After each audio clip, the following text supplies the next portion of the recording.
Greetings, everyone. This is Rock and Roll Spot Connection with the Weekly Comic Book Roundup. We've got ourselves a fairly large-sized haul this week, so let's get started. Kicking things off, we've got Knights of X, number 4. Where we left off, the Knights realized to get to Mercator's realm, with another world, a sacrifice was required. And Gambit ended up being that sacrifice. All in it, while the Knights were attempting to rescue Majin. Do we have a name on him?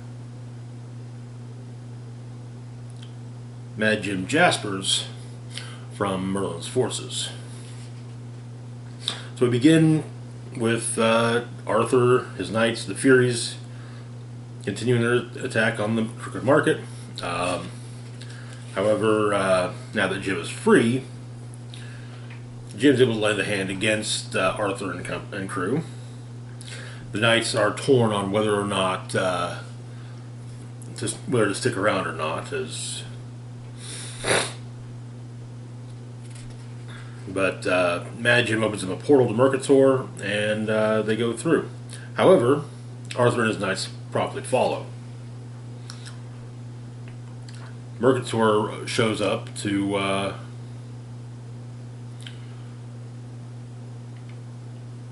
greet King Arthur and promptly pushes him back into the mud in which he's stuck in.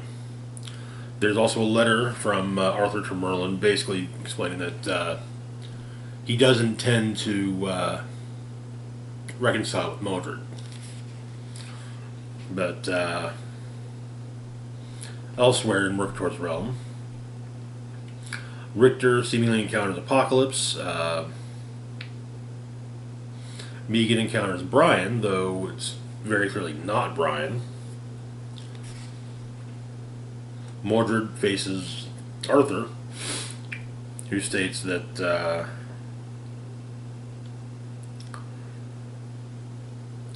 these illusions largely explain that they are not who they appear to be. That he must face the rest of Captain Britain Corps. She quickly realizes that she's at the siege is all around them. And Romo Regina, Shogo is rather saddened by Gambit's death. Saturnine and Roma take flight on Shogo to try and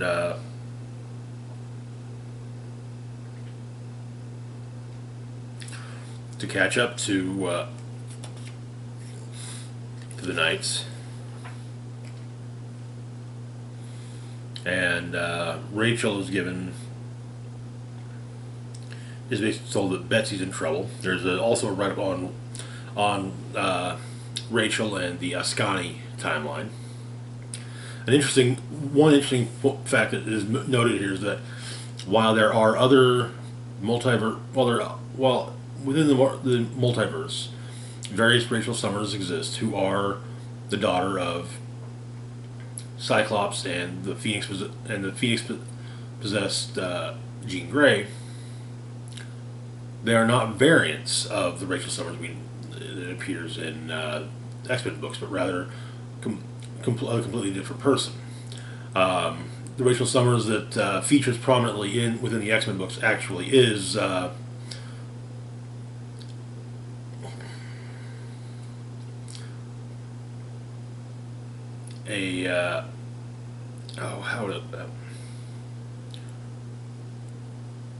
she is a multiversal anomaly and lacks variants or other timeline selves. So explain, while other children of Scott Summers and Jean Grey named Rachel Summers do exist in the multiverse, they are not versions of the same person. This makes Rachel an especially stable time traveler. But yeah, everyone's facing various challenges. Shatterstar's back in the arena on Mojo World, having to go against both Spiral and Adamax, only for Julio to arrive. But then Rachel pulls him out of it. Day of the Blood Moon is revisited her wedding day to her wedding to Cypher, and apparently is actually quite scared that she'll harm Douglas. Eventually, the knights are all reunited. Rachel and Bessie share a kiss, and are seemingly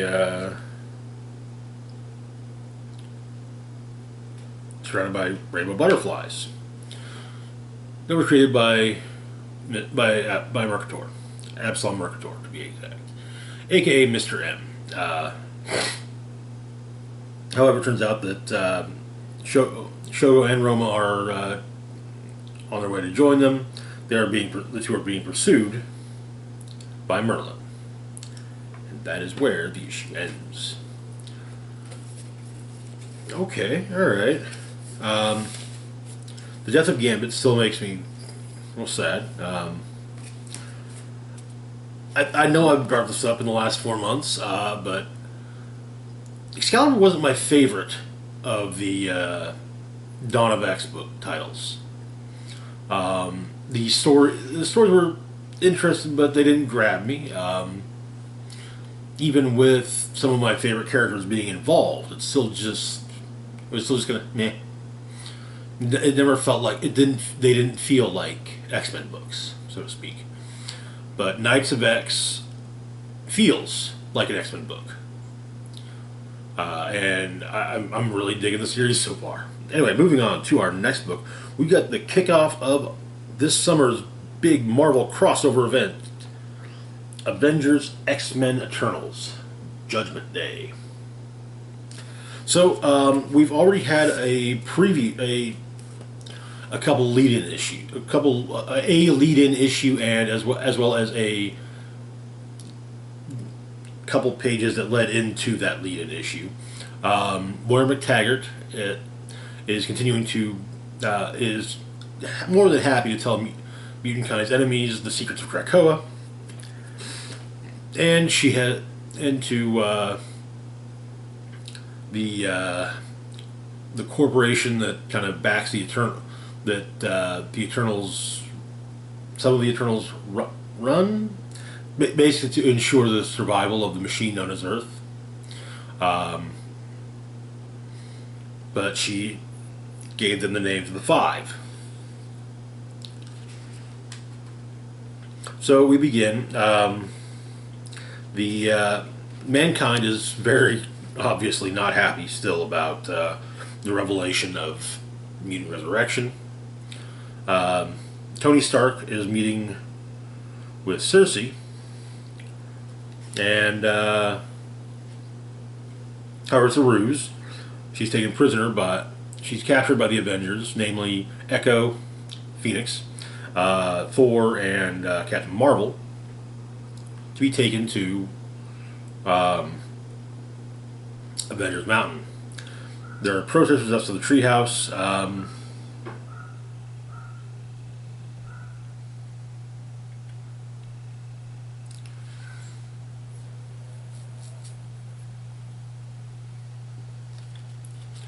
With Scott kind of noting that they're still protecting them, but always the hate and fear. Though Jean points out that it's not just the usual; it's jealousy as well. She doesn't even need to read their minds; she can feel it emanating. Pointing out one protester whose thoughts seem to be saying, "How many times have you come back? My daughter is still dead." And Jean wonders what is it they can say. Cyclops suggests they tell the truth. It's just practicality. The Five can't bring everyone back, even if they wanted to. They just can't. And most of all, it's not as if everyone has stopped killing mutants. On Krakoa, Nightcrawler's meeting with his mother and her wife.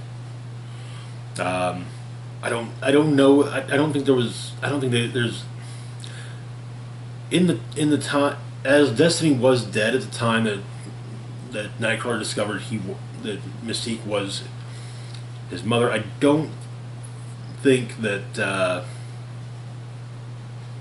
there's been kind of has been a point where he started referring to Destiny as also being a mother figure to him. So I'm kind of yeah, but Destiny's visions have say that the war is on their doorstep and it's with the Eternals, and so Kurt is told obviously go to Arakko, give them the warning. She does. Um,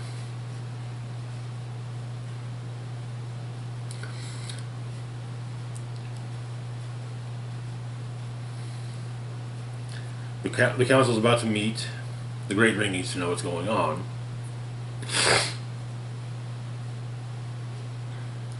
Um, Magneto suggests that Storm give Arakko's perspective to Krakoa, while he and Kurt will bring Krakoa's perspective to the Great Ring. Apparently, though, Magneto and Cable have a plan for war.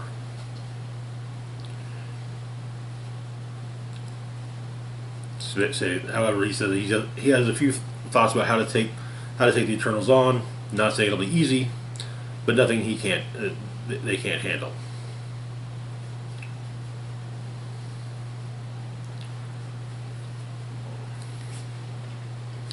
At Avengers Mountain, there's the Iron Man is interrogating Cersei.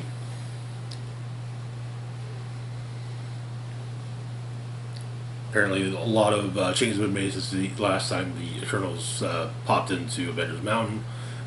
Um,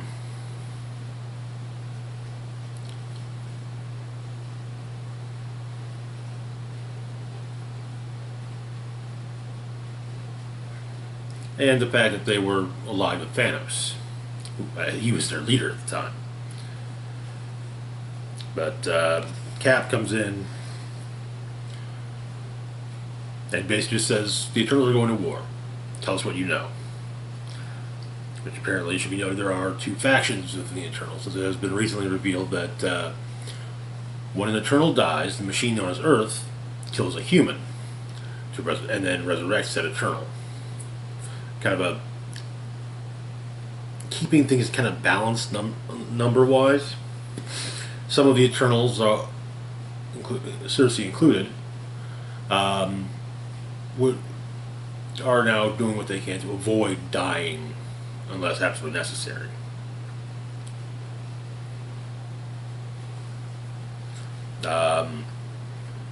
It's pointed out, though, that by Iron Man, that in the last 24 hours, a series of low-level pulses have become visible across the world. Something's warming up.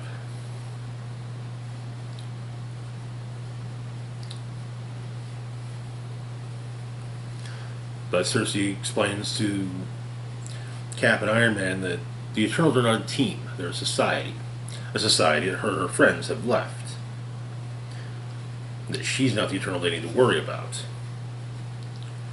On Olympia, home of the Eternals, Druig is addressing the council. He's Prime Eternal, basically stating that yes, we're going to war with, we're going to wipe out the mutants because they are they're clearly deviated excessively. Later in the exclusion,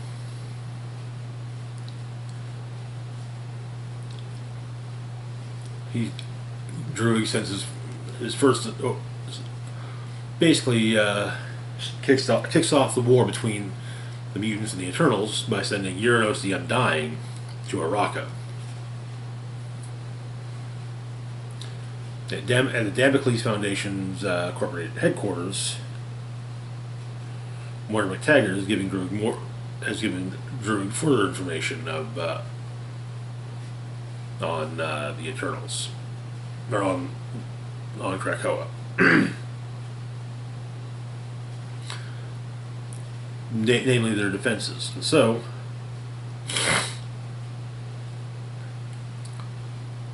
the attack happens. There's a psychic attack that brings down Xavier, Hope, and Exodus.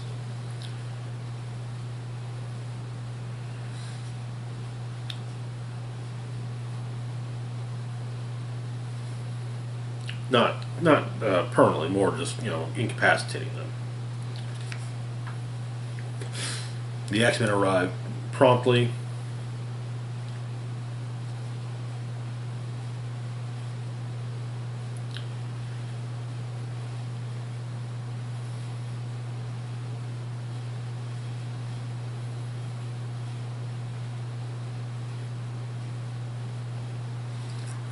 And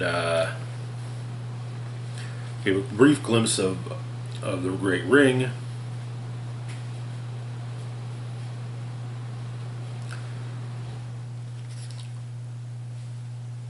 And Nightcrawler telling everyone to get out. On the back on Krakoa,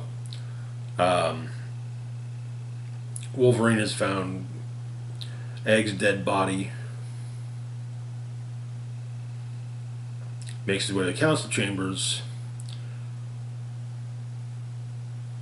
There's an assassin from the Eternals attempting to kill the members, to kill Hope. Wolverine takes the blades that the assassin throws,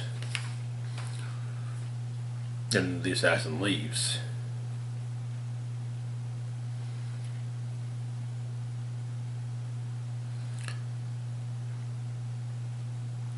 But in Arbor Magna, Egg is brought back.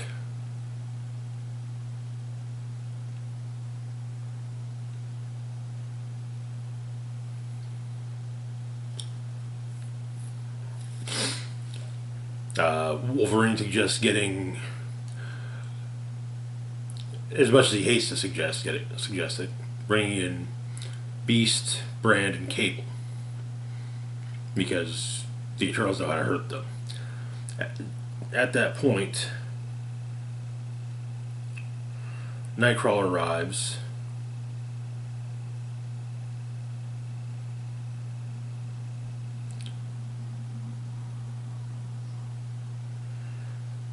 And Hope looks around and notices that Cable, her dad, isn't there. The Five resurrect him, and he asks what happened, and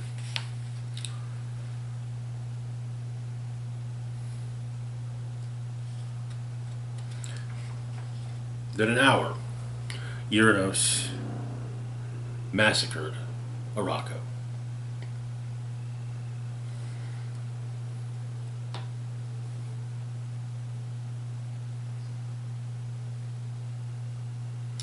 Apparently but Iron Man has learned there's been an attack on Krakoa, and the same energy spikes again, concentrating on the western U.S., on the Pacific seaboard, along with a message. The message being, people of Earth, I am Druig of the Eternals. I am speaking to you via your extremely impressive high-tech devices. Everyone's getting a message. It's like everyone's getting a message. Druig adds he could use telepathy, but they consider that intrusive and crass. It's a nouveau immortal move. Ugh. And yes, I'm talking about these mutants. They're a threat to you all. They're a threat to you all. They have overstepped their natural bounds and clearly aim for dominion that stretches across worlds and eternity. We apologize that we let them go so far, but rest assured, we will protect you. We serve you as we have for 1,000,000 years. However, we must ask you to not be afraid of the towering death machines that have emerged off the western seaboard of the United States. They are not towering death machines. They are the Hex, and they are Eternals. Yes, we're not all human-sized, but rest assured, whether it's large or small, we are your protectors. That said, we would advise anyone in any coastal regions to head inland as swiftly as they can. It's possible this may get messy. And so, Cap assembles the Avengers. Captain Marvel asks about the fact they're keeping Cersei locked up, but and Captain America states that there's something she hasn't said, explaining she and her friends left the Eternals, but she didn't say why. There are there's some intrusion alarms.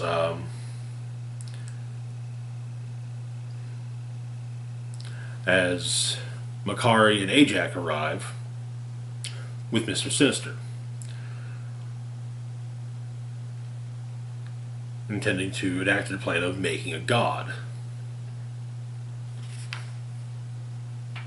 stating that in Avengers Tower they have everything they need to do so. And that is where the issue ends. So yeah, this is the last Judgment Day tie-in for the month. For the next few months, you know what? Let's actually just take a look at the list of involved books. So August, September, October, and November.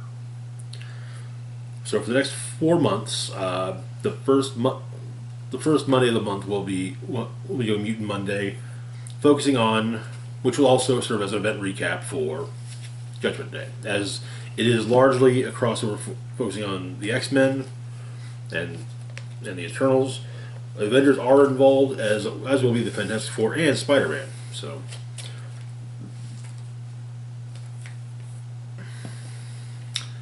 interesting start, and wow, just wiping out Arakko off panel.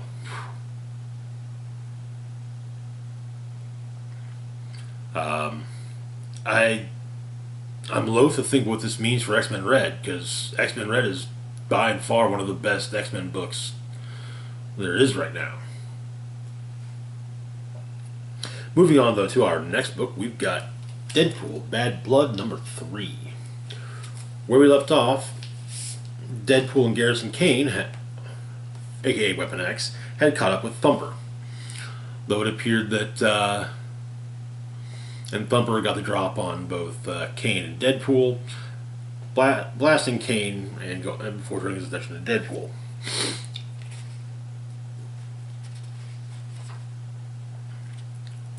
This is all happening in Saskatchewan. So Deadpool goes after Thumper, explaining that the whole thing with him and Thumper ends that night.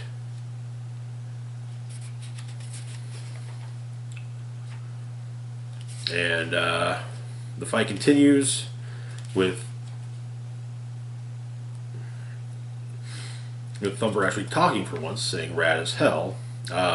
Kane, however, though injured, isn't dead, and he manages to do some damage to Thumper, including knocking his helmet off.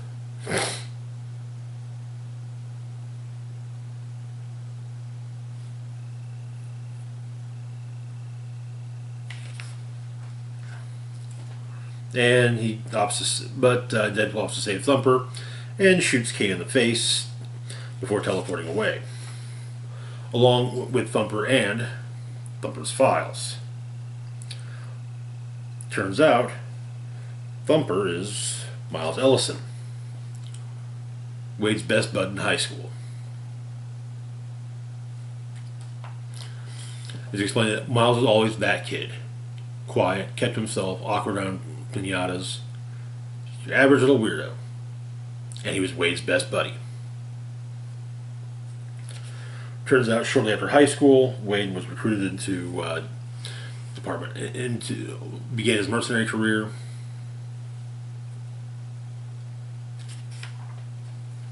But Thumper comes to next teleport back to their school, and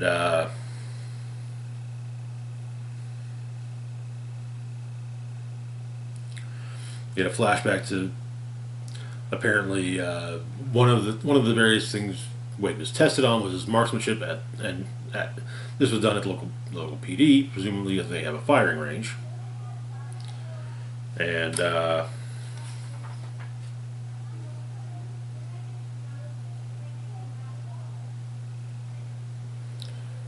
But Kane then shows up, subdues Thumper, but the idea being take him and basically make him more of a point and click weapon as opposed to a rogue weapon.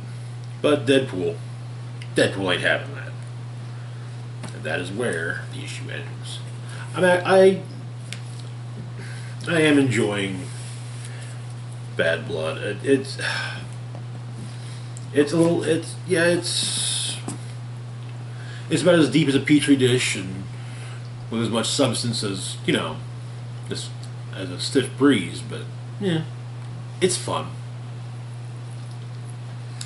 And I do have fond memories of Garrison Kane, even if he has taken even if he's gone full heel in the last 20 years. Well, for a good chunk of that, he was dead. So, Anyway, moving on to our next book, we've got Dark Crisis: Young Justice #2, where we left off in the wake of the death of the Justice League. Superboy, Robin, and Kid Flash, Connor Kent, Tim Drake, and Bart Allen ended up on another Earth, seemingly in the past, or at least either in the past or on another Earth. Back in the early days of Young Justice, they took on the Mighty Endowed once again, just the three of them. And when it seemed like maybe they wouldn't be, that maybe things weren't exactly going their way, Wonder Girl showed up. Only Wonder Girl seems to be in the present, looking for Connor, Bart, and Tim. But thanks to Wonder Girl, they take on Young Justice. They got the Super Cycle back, and they quickly deal with Tora. But Wonder Girl tracks down Arrowette. It explains that she can't find Connor, Tim, and Bart anywhere. But she agrees to eventually help, basically kind of say, pointing out that she didn't want to be overshadowed by, she wanted everything she did to be overshadowed by the simple existence of Tim, Connor, and Bart.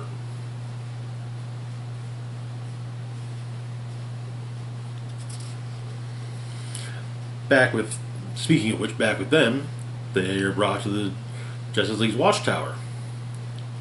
It's the mid-90s post-Zero Hour Justice League. Artemis instead of Wonder Woman, Connor Hawke instead of Oliver Queen, Zariel, Kyle Rayner with the crab mask. Yeah. Actually, you've got Artemis and Diana. They're both there. Huntress. But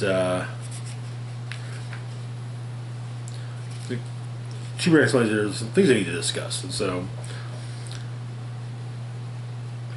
Wonder Girl and Superman, Wonder Girl, and Superboy come aside, and Superboy's offered the cape.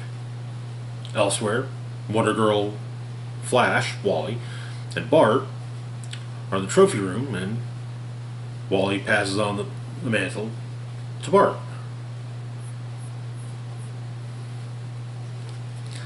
Bart states that something feels off with the world, like some sort of memory, but he doesn't remember. But he doesn't remember this part. Wally accuses him of joking, but Bart explains that Barry would know he's not joking. He saw something when they were coming here, or he didn't see something. Cracks in the world, total lack of awareness.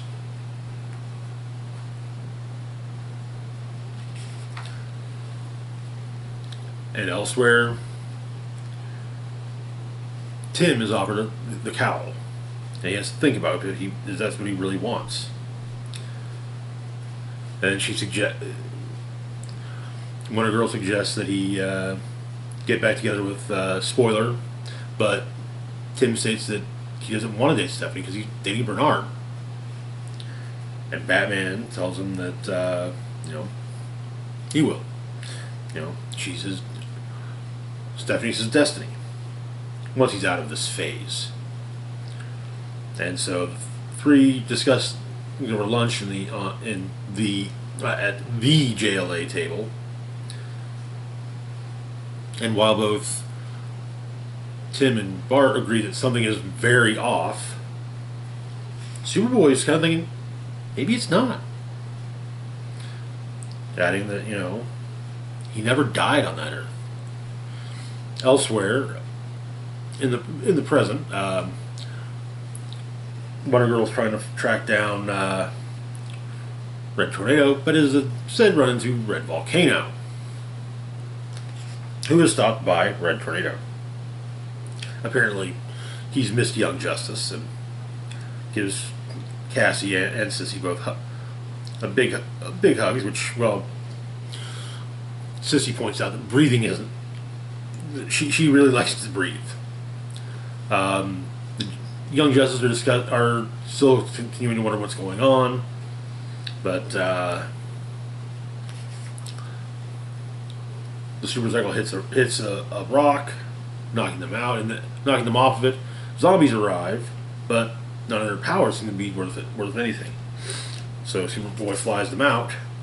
They arrive at the Happy Harbor Cave, where they're confronted by the Trinity of Trauma, and this is actually a perfect pick of characters. Deathstroke, who in Teen Titans #1, after Young Justice ended, shot Impulse in the kneecap with a shotgun. Captain Boomerang, who killed Tim Drake's father in Identity Crisis. And Lex Luthor, the human half of Superboy's genetics, standing over an unconscious Wonder Woman or Wonder Girl. Also, one thing to point out, big props for drawing Captain Boomerang the way he was during that time period. Out of shape, washed up, a loser basically. But that is where the issue ends. This series definitely it's clearly an alternate Earth, perhaps a constructed, simulated alternate Earth that the boys have ended up in. But interested to see how they get back. And I like the fact, kind of acknowledging that, sure, since the Young Justice days, both Bart and Tim have had things have been kind of rough for both of them. Hell, Connor's not the only one of the three that's died since that point. Bart died too. He was killed by the Rogues just before Final Crisis. But, and to be fair, he's been, kind of, by and large, seemingly, to me, not really following Titans, Flash, or any, or much else in DC outside of the Bat books. It does seem to a degree like he's been pushed aside as well. So it's interesting that while Connor is bringing up, things haven't been great for him since the Young Justice days. It's like things haven't been great for Bart either.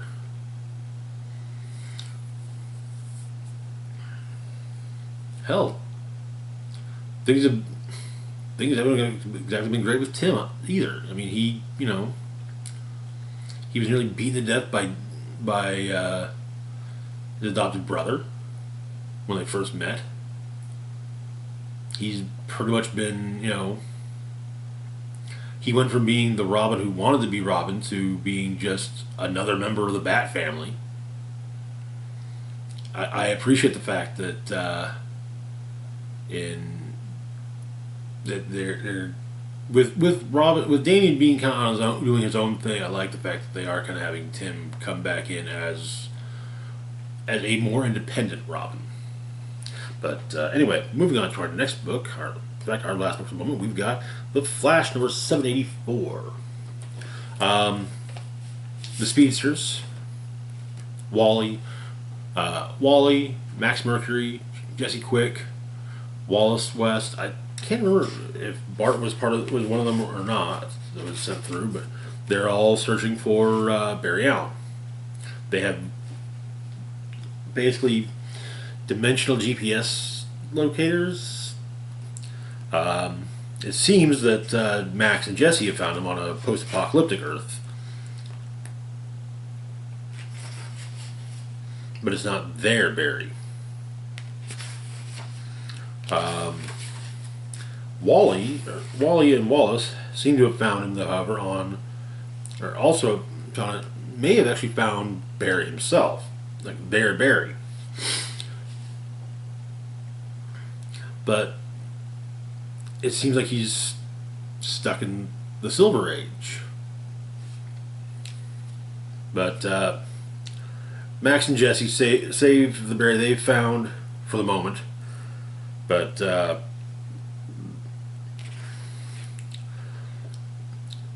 the warlord Terramungus is coming for Flash, because apparently Flash has something of hers, and, well, she wants it back. Another point was that, Wally's kids took one of the locator bracelets and used it, and apparently gone to an Earth where Flash is basically Batman.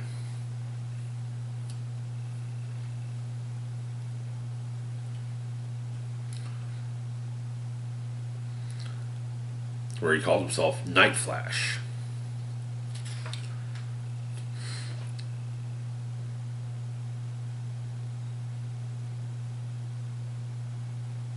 And they run, but they forgot their, but they dropped the dimensional bracelet.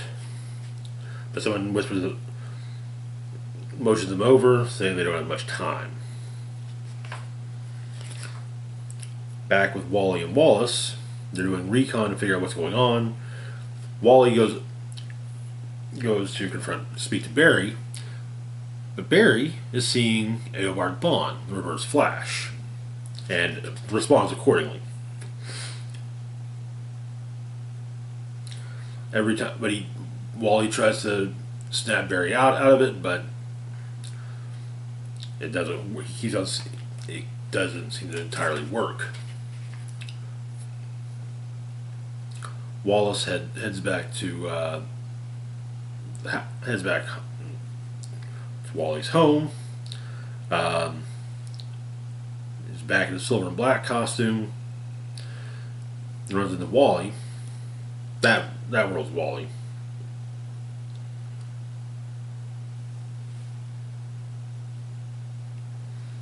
And gets to recreate the But apparently at dinner, Wallace is the guest of honor. And that is where the issue ends. So it looks like Pariah is trying, or I think as I recall, Pariah is responsible for the combination of Pariah and Psycho Pirate are responsible for where Barry is trapped. Looks like they're at least setting things up to trap others in there as well. But anyway, that is going to do it for now. As always, feel free to like, share, and subscribe. Links to my Facebook, Twitter, Patreon, and PayPal can be found in the description box down below. This is Rock and Roll Spock signing off, saying, live long and rock hard.